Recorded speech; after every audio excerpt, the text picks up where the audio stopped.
Hello, Mark. Hello. Hello, Mark. What a great Yeah. name.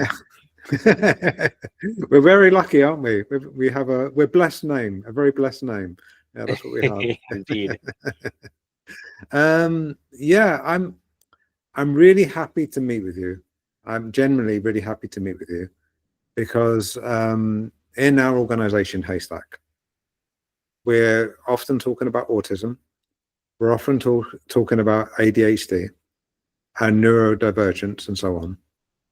And I generally am left behind a lot of the time. I'm not going to make out and try and pretend to be clever. I'm generally left behind quite a lot of the time by the terminology and understanding how this relates to employment and how it relates to work and so on. I'm so happy to meet with you because I'm hoping you're going to shed some light for me on this. So many subjects here in reality, and teach me something. Yeah, sure. What do you say? Does that sound Yeah, good? sure does. So by way of introduction, I'm Mark Pfister and I'm autistic. And I'll tell you that story. It's kind of fun. There's a different story between being diagnosed when you're, let's say, 2 and being diagnosed when you're, say, 46, like I was. Over and over and over again, everyone, without exception, that I've ever met that's been diagnosed late in life, it has been a glorious welcome thing. It has created a sense of tranquility, a sense of a new sense of identity, a new sense of expanding awareness. Okay. And it's about being more aware of not just where certain traits come from that are described by the DSM-5 autism spectrum disorder. But I invite you, the listener, to go ahead and web search for autism strengths, and then click on the images tab. Quite a few people have created some great sort of, in boxes, some visualizations of autistic strengths that are as highly correlated as the challenges described by those psychology manuals. But what the psychology manual leaves out is those strengths. It doesn't say, hey, by the way, if you have these 3 criteria and 2 of the 4 of these other 4 criteria, but you also have to have 6 of the 9 strengths or whatever. It doesn't actually provide the full picture, the full spectrum, of what it means to be on the spectrum. So my story goes like this. If I were born more recently, and got diagnosed as a 2-year-old, my parents would have noticed, or maybe let's say as a 3 or 4-year-old, because that's where they actually took me to the doctor. In the 1970s, when the diagnostic criteria were very different. So today, let's say I was 3.5, but we're going to rewind to age 2. They would have noticed some strange things about this child. This child only wants to work jigsaw puzzles as a 2-year-old in a diaper. 100-piece, 500-piece jigsaw puzzles. And then, and solve them. And solve them. A 500-piece jigsaw puzzle. Yeah, no problem. But not 1, but 4 to work all day long on jigsaw puzzles. That's kind of a weird trait for a 2-year-old. How about as a 3-year-old? Back in the day, the encyclopedia was always in books. And so I would look through every page of the encyclopedia. We're talking thousands of paper pages, looking for maps as a 3-year-old. And it was while I was a 3-year-old that my mom took me to the doctor and said, "Doc, my kid doesn't speak in complete sentences. what's going on? All the other kids are speaking in complete sentences by 3.5. And the doctor just said, don't worry about it, Mrs. Pfister. Your child will catch up. Some kids just develop slower than others. So developing slower, reading encyclopedias. Well, I wasn't reading. That's quite an unusual. But it's still, I wasn't looking in encyclopedias. Trust me. I wasn't reading until 4, but Okay. I was looking at maps and studying the shapes and trying to understand how they all fit together. I mean, to me, it was all a jigsaw puzzle. My mom told me, this is the map of the world. And she pointed to different parts. This is where we live. Then showed me a map of the United States and said, oh, and here is where we live. Mark lives here. This is Colorado. So my brain got it. And I wanted to find all of the maps, all of them. I found maps of South America and maps of everything, Antarctica, everything. And the shape just fascinated me. I memorized the shapes of, I still kind of remember that feeling of memorizing the shape of the land. So if you go back though to what you were saying, if you had the diagnosis now, because this sounds like pattern recognition to me, basically, this sounds like pattern recognition. So if you go back to this, having a diagnosis now, because I've got a lot of autism in my family, and if you had early diagnosis, how do you think that would have changed things then? How would that make things different? So I've heard a lot from people who have had early diagnosis, sort of early adulthood diagnosis, and then late. And there are very distinct differences. Because of the stigma and the medicalization, the pathologization of this neurotype, especially autism, we can talk about ADHD in a bit, but because of the pathology, and this exists in schools very strongly, almost all of the teachers struggle because they have to teach neurotypicals with autistic kids. And I agree, that's not easy to teach all of the neurotypes in one room. It really shouldn't be asked. It's a lot. And so they have these structures where they put these kids on individual improvement plans or whatever they're called in whatever schools, and they treat them as if they are broken. So with that said, if I had been diagnosed as a child because I wasn't speaking in complete sentences at 3.5, but by 4, I was not only speaking in complete sentences, but I was also reading at a 2nd grade level. So it's clear that in autism, some things develop more quickly. Whether you're an autistic kid who likes to play with Legos, or you're an autistic kid who, whatever it is, it's going to be narrow and special interest. And you're going to be developing faster in those spaces. I know an autistic person who's now an adult who grew up playing with Legos. And this person is a genius with taking things apart, putting things back together. Anything mechanical or electrical, no problem. They can fix anything. Cars, electronics, appliances, house, stuff in the house. This person can literally fix anything. And so in that child, the fact that they were playing with Legos as a 2 and 3 and 4-year-old and being creative and understanding how things are put together. And then they started taking apart radios and different things, electronics, their parents were quite upset. But my point here is that autism is a story of differing development. Some things develop more slowly. cross-reference the challenges that are they're all diagnosed. And some things develop more quickly, cross-reference the strengths that I asked you to, web search for and click on images. These strengths are just as highly correlated. And so, when I got diagnosed at 46,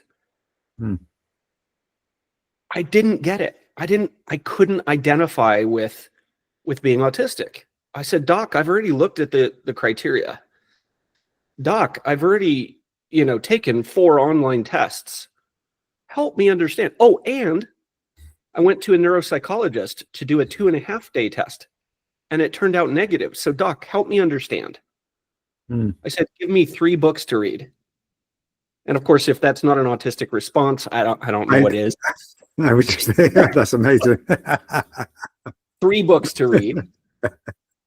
And so he did. He gave me 3 books, and it was while reading the second one, but it had nothing to do with the content. It had to do with a sudden reflection on childhood. Okay. Because that's where I very strongly saw all of the traits. But here's the thing. In any given autistic trait, period, over the course of time, almost every autistic person will actually learn and grow in that trait such that that trait is lessened a little. Sometimes it can be lessened to the point where it's quite challenging to diagnose this person. For example, the communication deficits, the socialization deficits. If there's motivation, let me tell you, as the only diagnosed extrovert on the spectrum, okay, all right, fine, not true, but there are very few of us. And the reason there are very few of us is because from a developmental perspective, there are these traits that we're not wired with as autistics. The communication, the socialization, especially reciprocal communication. All of those things are just not inborn. Our brains are built to do other things. Cross-reference, once again, the strength side. If we autistics can really understand our strengths, and that's why I wanted to join Haystack, to help us build a game that helps autistic people understand their strengths. Because guess what? If we were diagnosed as a 2-year-old or 3 or 5, we've been told all of our lives what we're terrible at, how we're broken. The whole system treats us as if we have no strengths. But that's why we're here at Haystack. We're starting with adults, but we'd love to eventually create a product that requires, parental approval. We don't have that yet, but parental approval. So as a 10-year-old, as a 12, 15-year-old, you're thinking, what am I going to do with my life? Especially 17, 18-year-old, you're like, and what are strengths? And this is a big, I think everybody can relate to that. Most of us lack confidence on some level. We would all like to be, have our strengths reaffirmed and have somebody help us identify our strengths. I think everybody can relate to that. But I would like you to outline the strengths, but can I just ask one other question first? You said it brought a lot of relief being diagnosed. Can you just give me a few details on what that means, like as an adult, getting that diagnosis, and why it brought so much relief? How did it help? What's the manner of that, the helping? Yeah, picture me sitting there reading the second book. The first book I did not identify with at all. It was the story written by an autistic, middle-aged person of how he got diagnosed and, what his traits were and so on. You see, not the least of which because it's a spectrum, but also these profiles of autistic people are spiky. I might be lower in this autistic trait and another person higher in that trait, and the two of us will show up very differently. Especially being an extrovert, I was so strongly motivated to learn and grow in the way of social and communication skills. I desperately wanted to be that popular person. Desperately. So that became my autistic special interest, going to a brand new high school. See, I had no friends between 5th and 8th grade. So in 7th grade, I started studying. I'm like, I have no friends at this school, but I know in 9th grade, this is the kind of kid I was. I know in 9th grade, I'm going to a new school and they're going to be new kids and I'm going to learn how to make friends. So I'm going to behave like that person. I was so motivated. So that person was popular. That person was liked. That person smiled. That person was just kind of exuberant. Yeah. And I wanted to be exuberant and smile too, but I was inborn with this desire to be an extrovert. And I just couldn't get why the other kids didn't like me. When I talked about my special interests ad nauseum, like a lot of autistic people do, I thought, somebody else would relate to that and, become my friend. That's not how it works. As an 8th grader, I read How to Win Friends and Influence People by Dale Carnegie, and my jaw cracked against the earth. It just went slap. You have to be interested in what, even if you're not interested in what they're interested in, you have to. It's very Machiavellian. Yeah, very Machiavellian, really. Yeah. Like my brain didn't get it because I was wired differently, you see. I was, by far the best speller and, mathematician, and all of the grades were mine. That's what my strength was. My strength was not how to make friends, how to be part of a social circle. I had no idea. So that book this really in relation to getting, then, I mean, I want to get back to the strengths. I'm not going to leave the strengths. But that means we're talking now really about masking, aren't we? So getting the diagnosis at 46, is that what you're saying? We're talking about the option to lift the mask a bit. Is that what helps? Yes and no. Yeah. Help me out. Yeah. For some, especially introverts, but also others,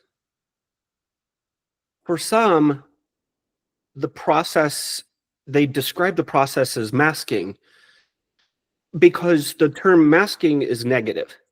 It means that it's exhausting. It means that it drains energy.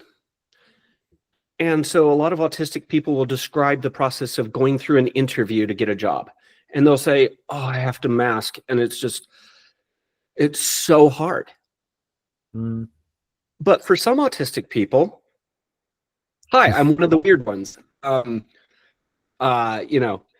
that for a weird statement? A lot of people say, well, autistic people, they're all weird. Well, I'm one of the weird autistic people. Even among autistic people, I'm weird because I don't think of it as a mask at all. I think of it as a form of being my authentic self, a form. But you see, I have a weird personality where I can be my authentic self in any room.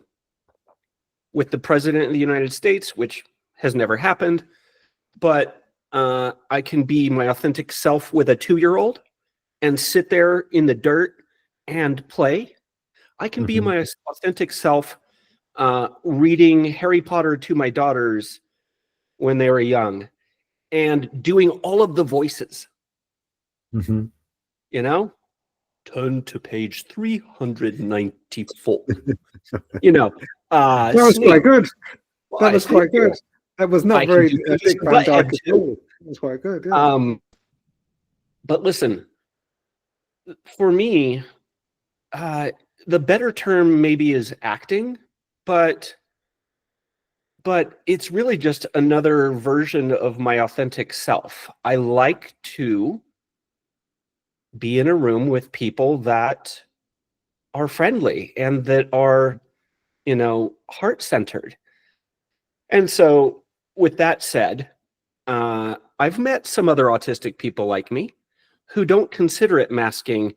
And maybe the dividing line really is about extroversion. It's about either extroversion or having some kind of internal motivation to learn and grow in social skills. After all, if I need to be social with an autistic person who shows up very different than my extroverted friends who want to go to a party, and I'll go, I love parties. Not all autistic people do, you see. So another autistic person who never would go to a party, that's too loud, that's too many people, maybe a little agoraphobic, just, fear of being in too many, a space with too many people. I've met some autistic people that I don't relate to very well, you see. But once again, if I'm in that space with them, I try to adapt.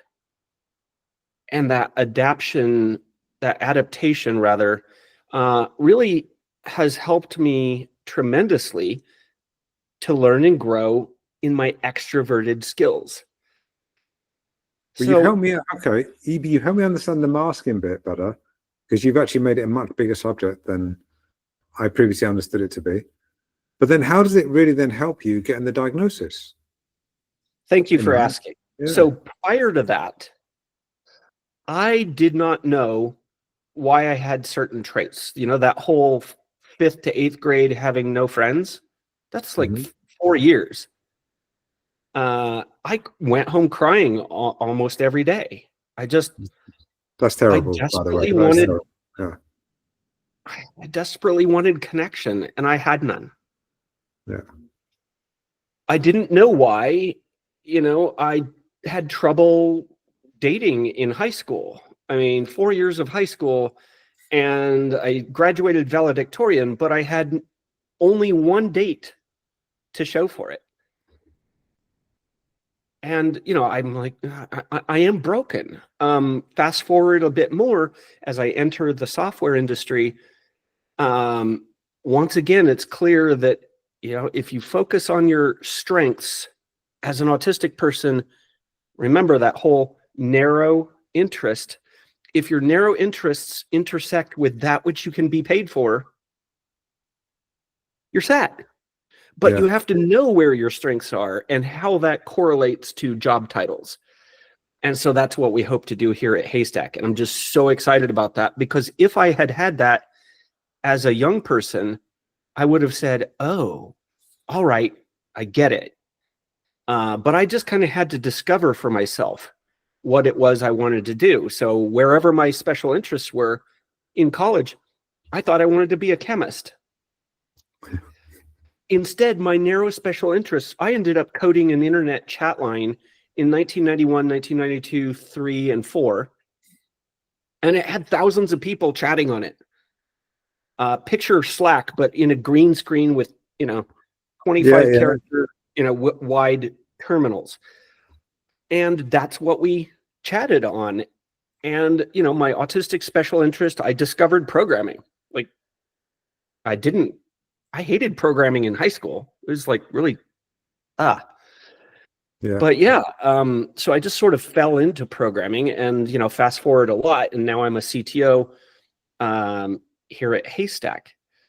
But you asked the question, and I'm trying to get back to it, about how my diagnosis really helped me. It's not about slapping a label on my forehead, autistic. But rather, it's about gaining an identity and a new awareness, a new understanding. And I'll get back to this because our game helps with awareness and understanding too. The understanding that, so hang on. This is where my challenges came from as a child. Again, my jaw went through the floor, and so I'm not I wasn't a broken child or a weird, friendless child.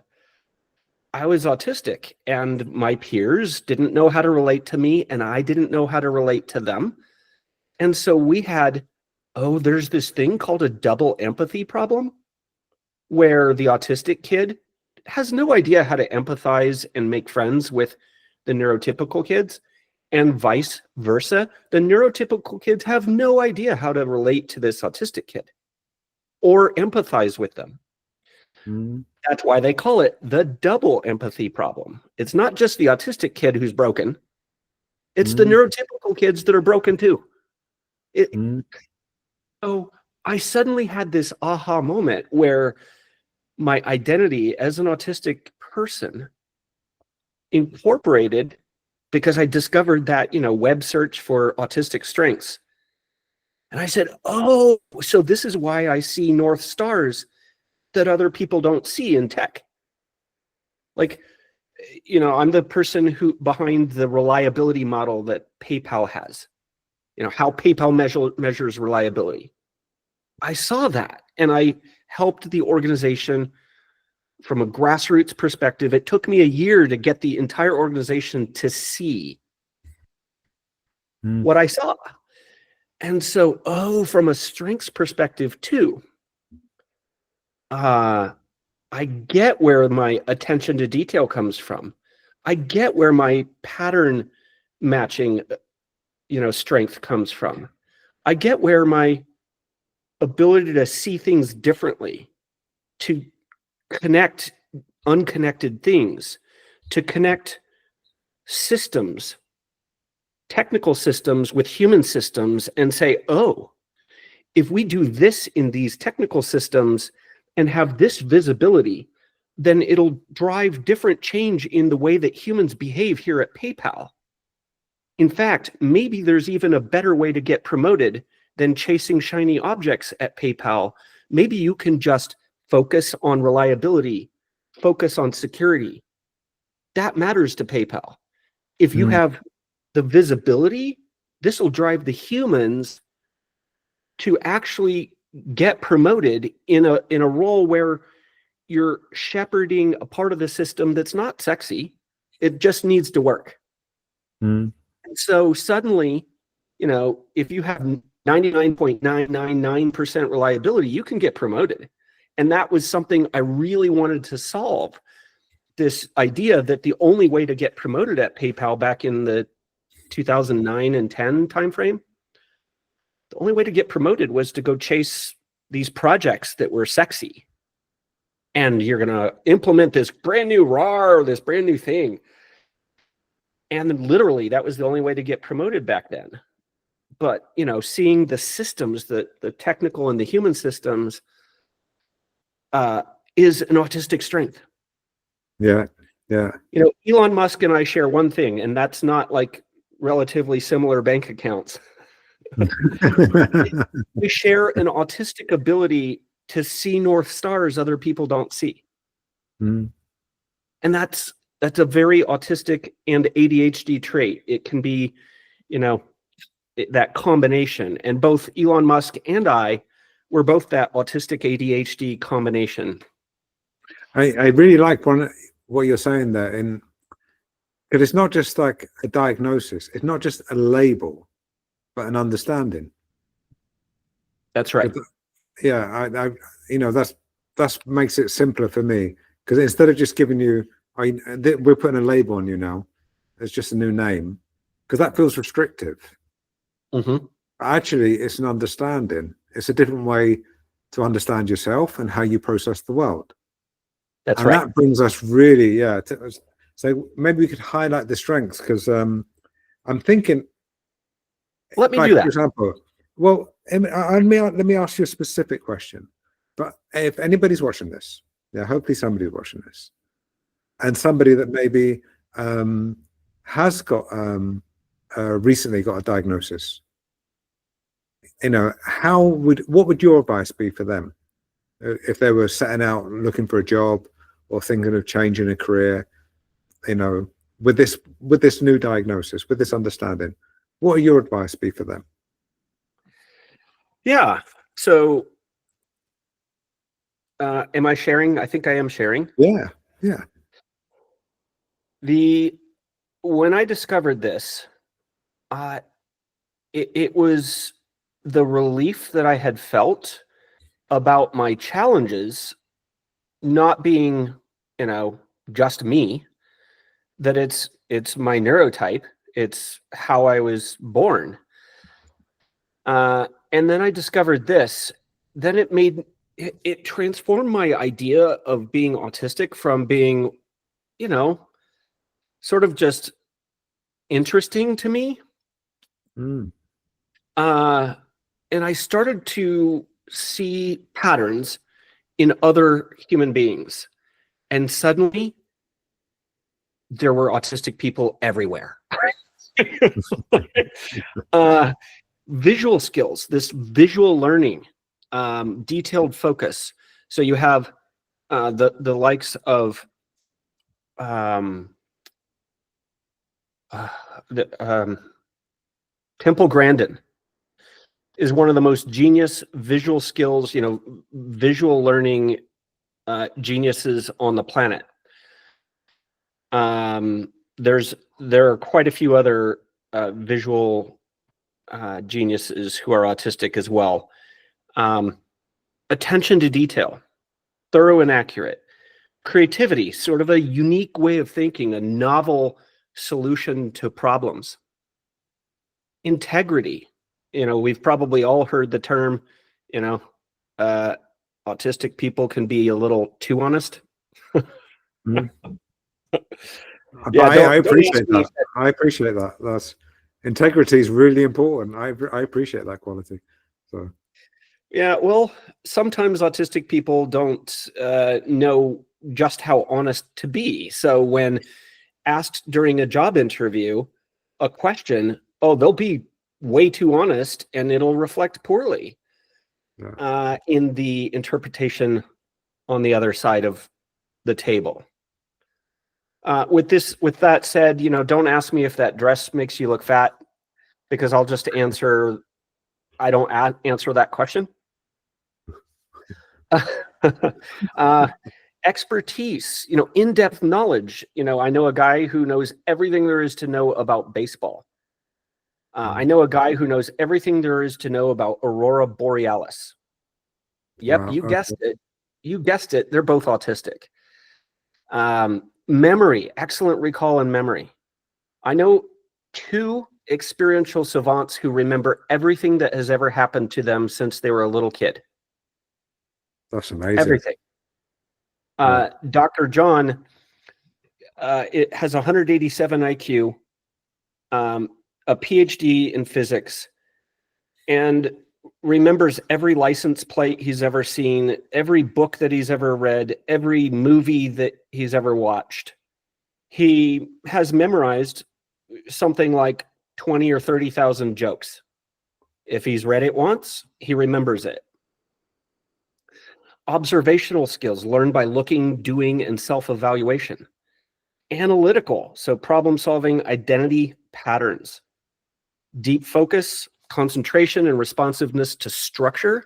So you'll find that a lot of autistic people love structure, love rigor, love, even documentation. No better person to document all of the things than an autistic person who wants to put structure to that.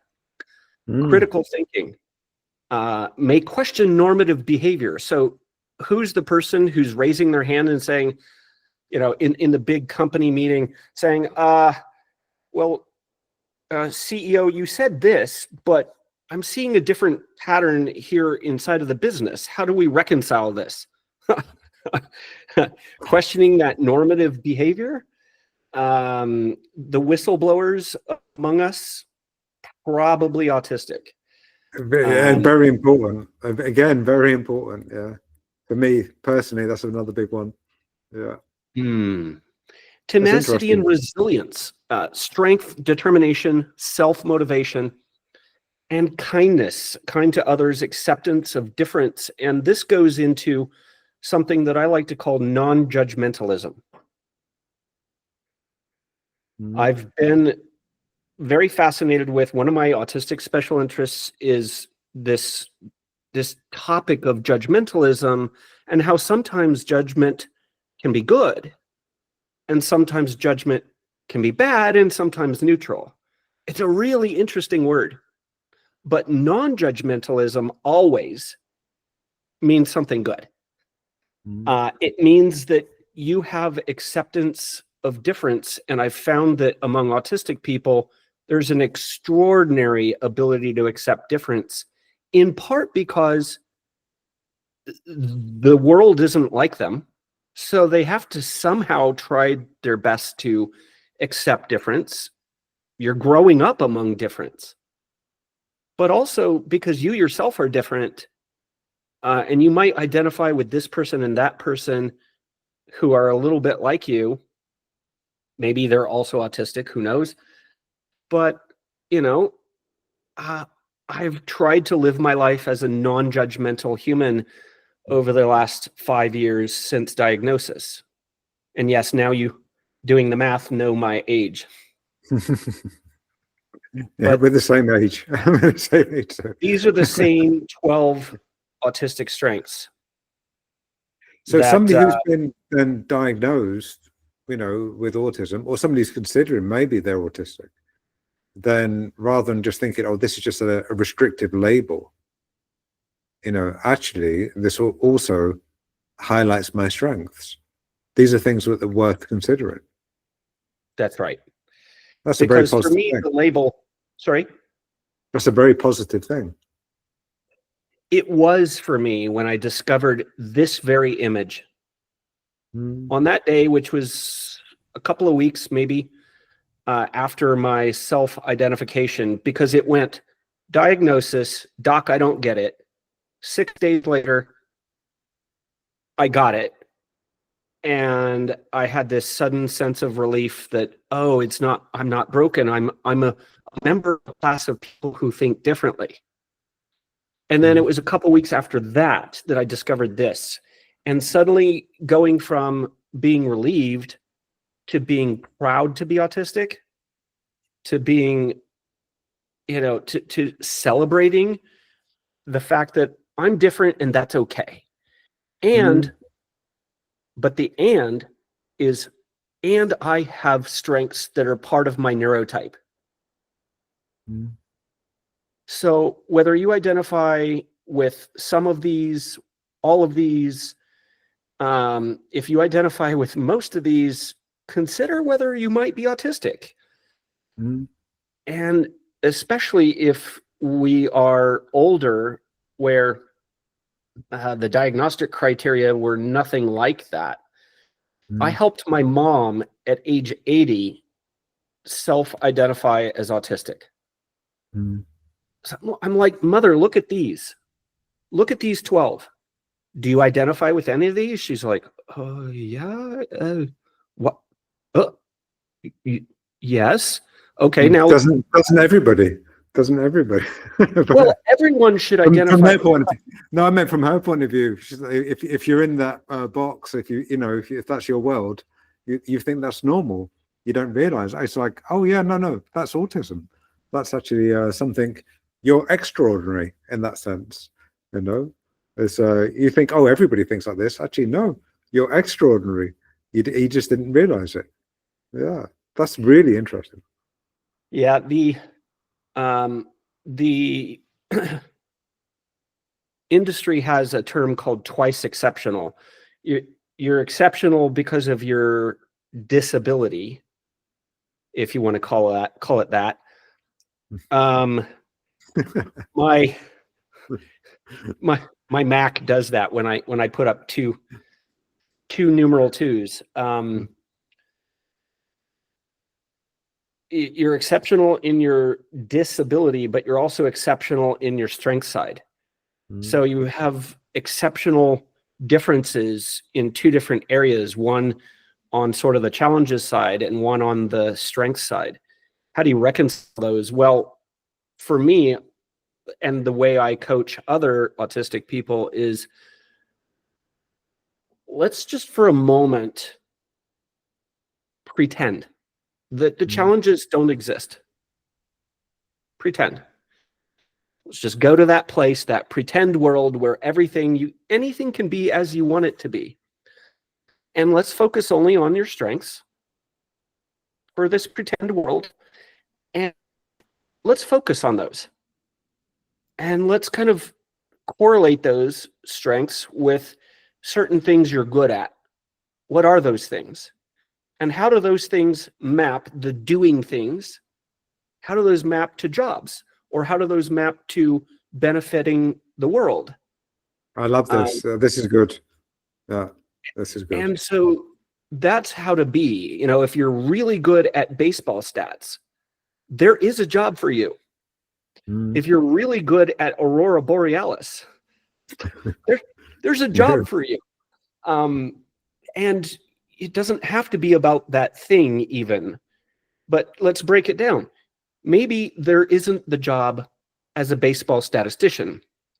Maybe you've tried to get that job and the interviews went poorly and you just didn't show up in that way that they needed you to show up to get the job. But think about the actual core raw cognitive strengths of a baseball statistician. Incredible memory. I mean, just ridiculously amazing memory for these little esoteric differences among baseball players. Like, who does that? Yeah, autistic people. Well, anyway, from this obsession, you can pull apart attention to detail, pattern matching, deductive reasoning, inductive reasoning, you know, amazing memory, tremendous recall, and so on and so on and so forth. Maybe sustained concentration. Well, what other jobs require that? Turns out a lot of jobs. A lot. Data analyst is a key one that I would say, if you're a baseball statistician and you've looked at this 10 ways to Sunday in your spreadsheet,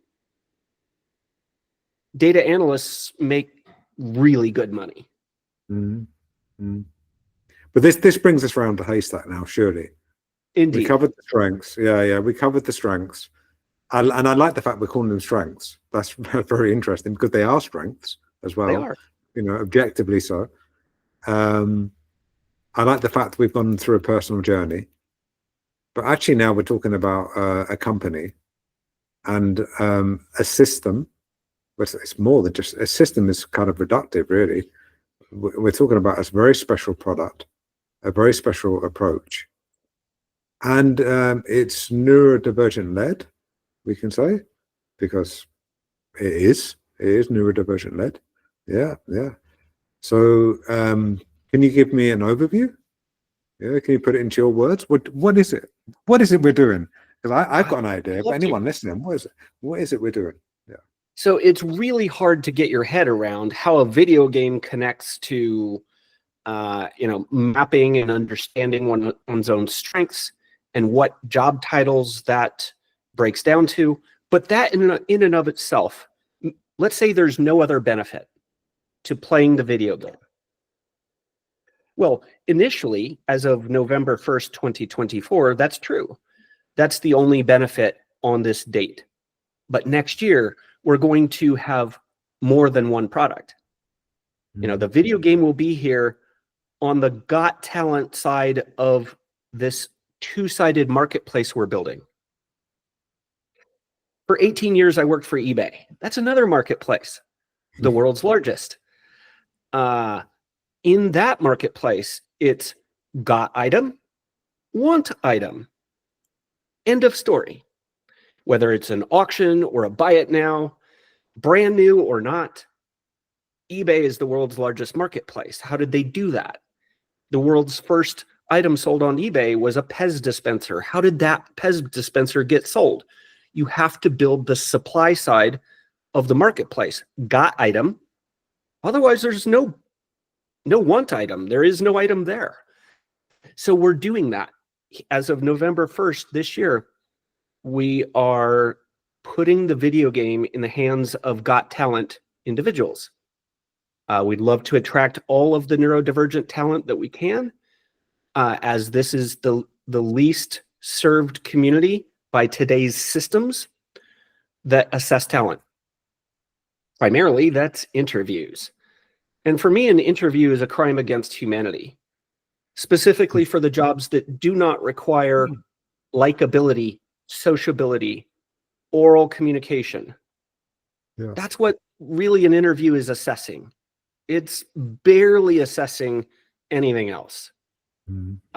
What it's really assessing is, can I navigate this person's unconscious biases such that I minimize the negative unconscious biases and I maximize those positive ones?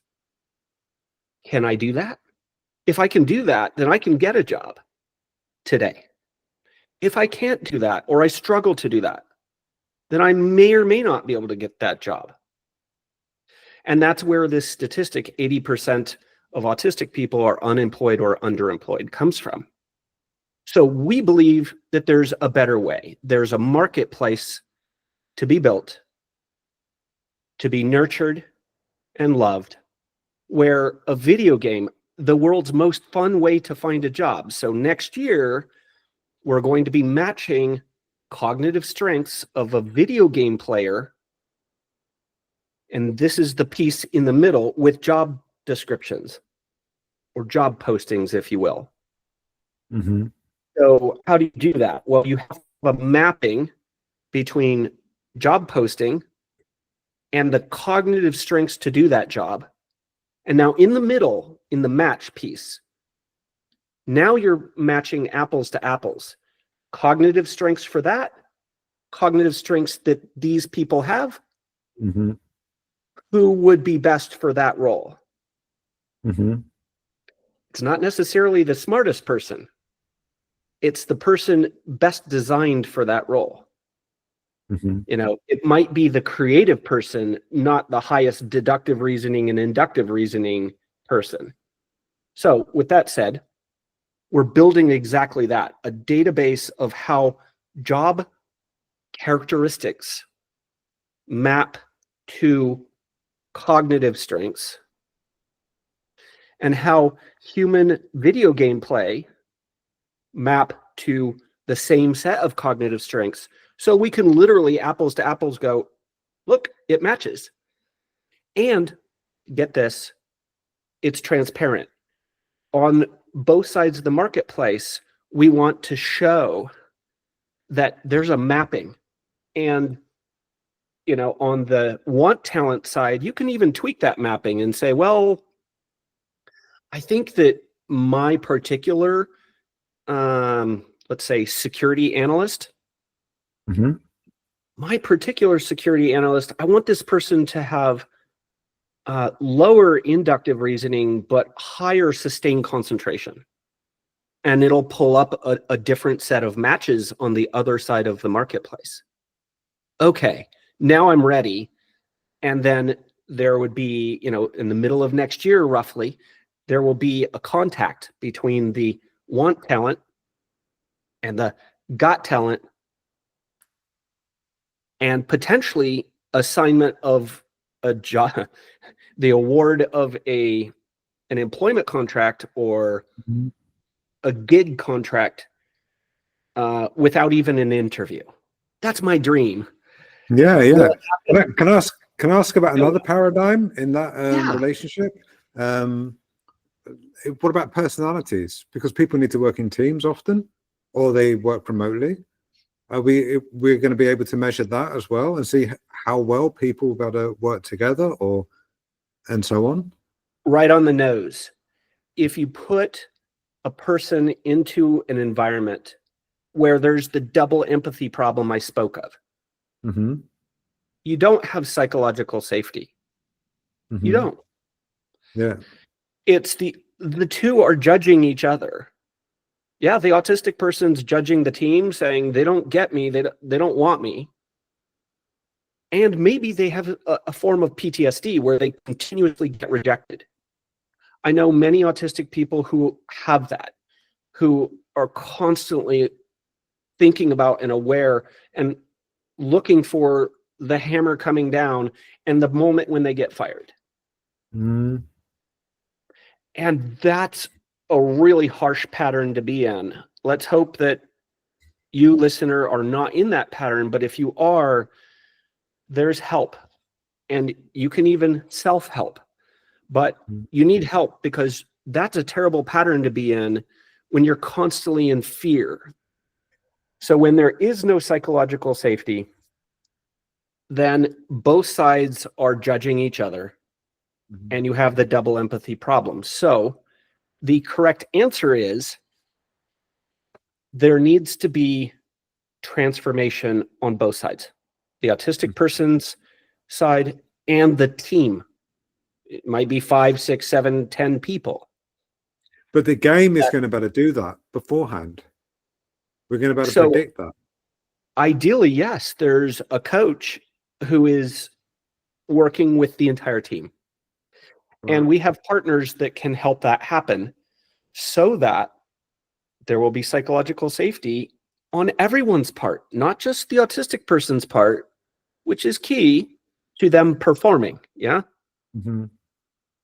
But there needs to be a new level of what I call making the jump to being a psychologically safe leader. Mm-hmm. JUMP stands for lowering in judgmentalism. J, raising your understanding of not just autism, but ADHD and dyslexia and dysgraphia and more. There's more. And it's not just neurodivergent people, but also the M in JUMP. Mm-hmm. It's being mindful because whoever it is that's on your team that's kind of a little not performing, or they're like this or like that, be mindful. They may not even know they're autistic. They may not even know that they're ADHD. I didn't know until 46. Yeah. Did any of my managers know? No, but many of them were mindful. And many of them found a way to work with me and found a way to create psychological safety. And some didn't. Mindfulness is the M. And last, cultivate a sense of patience. You see, some people will receive a task and get it done in 5 minutes, and it won't be done to the level of quality, but it'll be done. And other people will take 5 days, and it'll be done impeccably. So it's up to leadership. It's up to the team to understand what a person's strengths are. This person has amazing attention to detail. I want them to work on only the things that require that extra, bit of time, that extra bit of perfectionism, if you will. But they'd be terrible at this task that I just want to get done. Doesn't matter if it's perfect. It just needs to right now. And so figure out who your people are, what their strengths are. Those two people have strengths, and they're very different. So that's the talent of true leaders, is making the jump to true leadership, lowering your judgmentalism, increasing your understanding, increasing your mindfulness, and increasing your patience. Yeah, this is all interesting because it sounds to me that the interview process is flawed, and it's not flawed just for autistic people, it's flawed for everybody. Correct. Because, if you're a hustler, you get the job. It doesn't mean you're good at the job, it means you're good at hustling. Well, yeah? I wouldn't use the word hustling. I would use the term acting. Okay, yeah, acting. Salespeople are expert interviewees. They can they can get a job as an ice cracker in our Antarctica, get a job as a campaigner on a political trail. They can get a job as a data analyst if they want to. They just have to get their head around what is this space. And once they get a few common interview questions, for them correct, and they'll be so smooth that the answer questions they don't get correct, the other person will be like, they'll learn it on the job. I like that guy. Come Yeah, on in. yeah. So if you can show up as likable, like 20% of the autistic population has that talent, has that strength, if you will, they tend to not suffer in this process we call interviewing. So they get the job, and they're in the 20% who is statistically not underemployed or unemployed. Does this mean that the 80% should somehow get the trait of likability? Mhm. I No, can't answer that one. I'm just thinking of other applications. I mean, it just seems to me that this would be a better system, or at least, something you would use alongside an interview for everybody, for the entire population, a game like this. And not only that, but even people already in jobs, to improve their performance within a job and their placement and their tasks, that they went through a system like this and it showed their strengths, their relationships and their personalities and so on. That it's actually, it's a multifaceted solution Yes, to a much bigger problem than we currently comprehend. Yeah. that's right. It's already been proven by industrial organizational psychology over and over again. So many studies have proven that we humans think we're good at assessing talent through interviewing, Yeah. but we're actually not. And admitting that is something that almost no leader is willing to do. So the reality is that we're not likely to get rid of interviews entirely with our solution. Not likely at all. Yeah. What we are hopefully likely to do is to get people to think differently about what an interview is supposed to accomplish. That is, industrial organizational psychology has proven that unstructured interviews are worse than not interviewing at all. Mm-hmm. But structured interviews where you cannot have your biases interfere, it's only how this question was answered, and then the structure of that interview, 10 questions, they answered A, they answered B, they answered C, slots them through that structure, slots them into the top spot, second spot, third spot. So if it's truly objective, then structured interviews are not evil. Mm-hmm. But the moment that you let somebody say, well, I just didn't jive with them. Mm-hmm. That's unconscious bias speaking right there. Mm-hmm. And that's filtering out autistic people. And you need to eliminate that being part of the decision-making criteria and only have it be structured. In that case, you can interview, but why, if the video game already gives you all the cognitive strengths and matches them, and maybe you've put in one more test. Let's say you give them a security analyst test. Or they've passed the CompTIA Security Plus, and you're like, well, that's good enough. That's a hard test to pass. They've got CompTIA Security Plus certification. They've passed the test, and their cognitive strengths match. I don't need to interview them. That's a waste of my time. They match. Yeah. Come on Waste in. of time and money. Yeah, it's a waste of time and money. Yeah. But the That's problem interesting, is yeah. we humans want to like the people coming into the team. We want to. We want to feel like I can relate to this person. I could work with that person. And so our own psychological makeup, our desire for connection, our desire to be liked by others and to like others, our own human abilities in interviews prevent 80% of autistic people from being gainfully employed.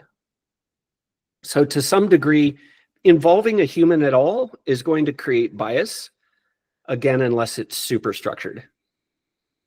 And also, I mean, and people that aren't autistic are going to be placed into incorrect jobs just because of having the right personality. That's what it's going right. to be. Yeah. That salesperson can get any job. And does that mean that they'll actually execute on the job? More likely you're going to get racism, more likely you're going to get sexism, more likely to get, discrimination against disabilities. All that's, because I've heard that this is a problem with AI as well, It which can is not be. a problem. Yeah, yeah. My life purpose is to eliminate biases to the degree possible in talent assessment.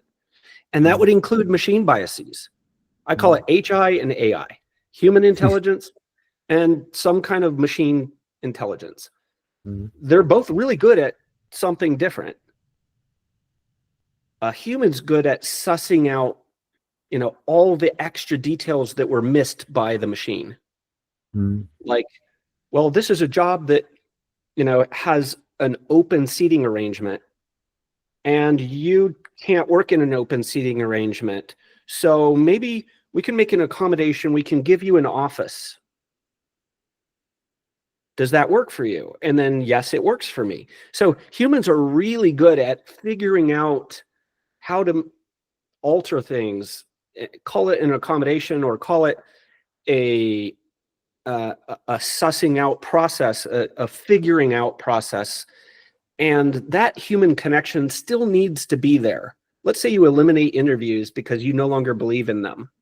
I don't believe in them personally at all. I think objective measures are more capable in terms of structured. I'm not even going to call them interviews. I'm going to call them structured human interactions, a structured human proctored test. Wow. Okay.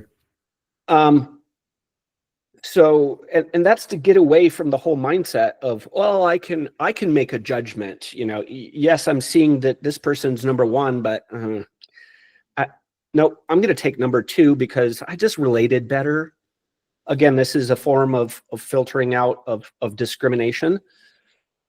So with that said, the ideal world for me, and I built this world as a leader at Auticon.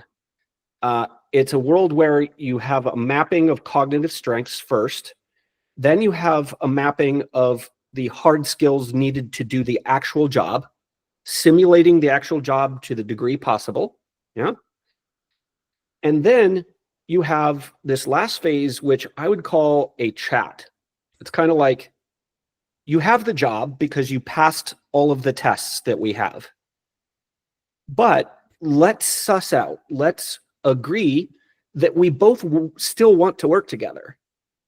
Here's how much you're going to make. Here's all of the benefits. Do you have any questions? Here's the work environment. You're going to be remote these days. You're going to be in this office at this location on these 2 days. You're going to have to work in this kind of team where everyone's on video, or, that might be a deal breaker for some autistic people. What are all of those things that only a human can really work together to create accommodations or create a match? And if there's a match, then there's an award of an employment contract or a gig contract. And if there's a match, then there's the reduction in the 80% unemployed or underemployed statistic. Yeah, this is good. Okay. So I think we've really covered a lot in this, and it's really, we're in a really positive place here in this conversation. I mean, if we can just draw this to a conclusion, what would be the most important positive conclusion that you would give? That where we are now as a company and what we're bringing to market sometime soon. That blind recruiting has a bright future. The ability to recruit without biases. You don't know if this person's male, female, or other. You don't know if this person's black, white, brown, or other. You don't know if this person is autistic or other. You don't know anything. It's blind. Just like hearing a person play the violin behind a black curtain. You have no idea what this person could be blind in a wheelchair. Nobody knows. Nobody cares. You're listening. and you're judging based on strengths and only strengths, and those strengths matching what it is you want the person to do. That's it. That's perfect. If we can get to that world that's unbiased, both from a machine and a human perspective, then we will eliminate, to the degree possible. I don't know if it's ever possible to eliminate it 100%, but maybe 99 point several nines, eliminate to the degree possible bias in your talent assessment. And it's not just the front door, it's who gets promoted. It's the interior doors. It's not just the interior doors, it's also the back door, who gets laid off and who doesn't. So with that said, what if you could apply the exact same cognitive strengths and communication strengths, all of the strengths, to the job in question, and you can lay off only the people that aren't matching? And we're bringing a product that's not been seen before, but it's going to answer all these things. I'm going to solve all these things. Yeah. That's what we're working really, really hard on. That's what we're striving for. Yeah, that's what we're striving for. Yeah, that's amazing. Well, that's been great. Thank you very much for spending the time to explain this to me and talk this through with me. So I really appreciate that. So, and hopefully we get to do this again sometime soon. So that would be lovely. I'd really enjoyed it. It's been a pleasure and an honor. Yeah, thank you.